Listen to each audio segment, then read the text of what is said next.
Joining us now for more on the January 6th hearing today is the ranking Republican member of the House Oversight and Reform Committee, Kentucky Congressman James Comer. Thank you so much for your time, Congressman. Thank you. I'd like to play a portion of the video played during today's hearing, which describes the moments as Mike Pence was being evacuated. Let's take a listen. By 2:24 p.m., the Secret Service had moved Vice President Pence from the Senate chamber to his office across the hall. The noise from the rioters became audible, at which point we recognized that maybe they had gotten into the building. Then President Trump tweeted, "Mike Pence didn't have the courage to do what should have been done to protect our country and our Constitution." It was clear that it was escalating and escalating quickly. So then when that tweet, the Mike Pence tweet, was sent out, I remember us saying that that was the last thing that needed to be tweeted at that moment. The situation was already bad, and so it felt like he was pouring gasoline on the fire by tweeting. The committee then said that rioters got as close as 40 feet away from the vice president, and a confidential informant told the FBI that the Proud Boys would have killed Mike Pence if given the chance that day. What role do you feel that President Trump played in inciting the crowd that day? Well, certainly, I don't think Donald Trump ever envisioned that this rally would get out of hand like that. There's no evidence that shows beforehand they thought that this crowd would become unruly and do the unspeakable, which is what happened on January 6th. Look, January 6th was terrible. I was one of the evacuees on the House floor. Everyone there was a little scared and a little concerned, obviously, and this is something that never should have happened, and it should never be repeated.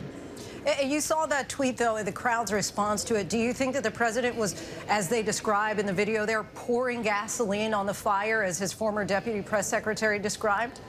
Well, I don't know what information President Trump was getting at that particular time.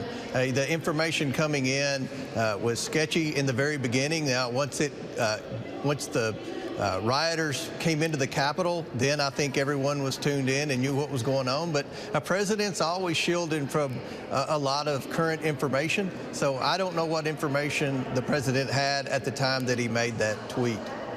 Well, if we go on the assumption based on what was presented at the hearing today, they said that the president was watching at that time when he sent the tweet out, realizing that at that point, the crowd had already gotten out of control. If we go by that as being accurate and factual, do you feel that it was then inappropriate for the former president to make that tweet in potentially putting Mike Pence's life in danger? Well, I've disagreed with a lot of the former president's tweets, and I think that was part of the problem during the re-election process. In my district, the president was and still remains very popular. I agree with a lot of his platform, but certainly there were tweets that were made during his initial 2016 campaign all the way beyond January 6th and even recently that I think he would have been better served not to tweet out, and that certainly was one that I wished he had never tweeted. Fair enough.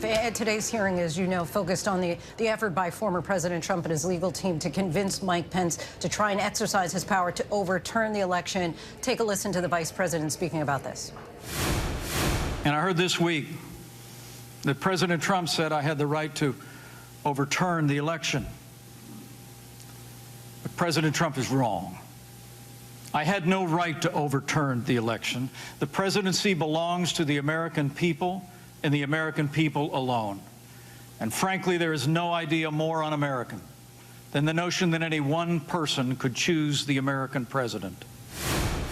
Do you agree with what the former vice president said there, that he lacked the constitutional and legal authority to overturn the election? I don't think the Constitution grants one person the authority to overturn an election. I believe the Constitution grants the states the authority to certify their elections.